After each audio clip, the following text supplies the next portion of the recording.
Good morning, teacher and classmates. My name is Mad Ariola Valmonte. Our topic for today is how to turn on computer. First, remove the cover of computer.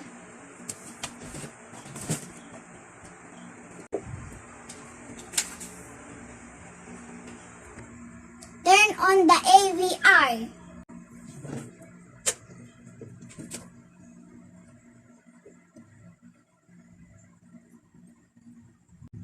Third, switch the CPU.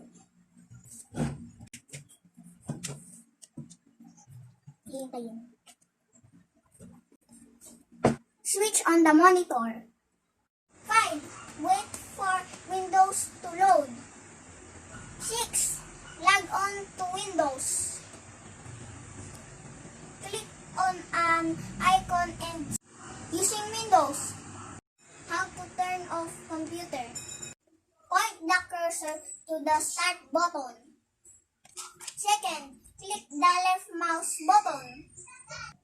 Third, point the cursor to turn off the computer.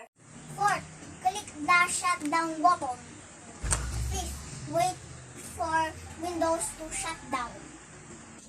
Sixth, switch off the monitor. 7.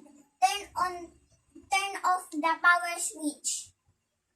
Last, switch on the AVR. 8. The last switch off the AVR. Thank you. That's the end of our computer. Bye-bye!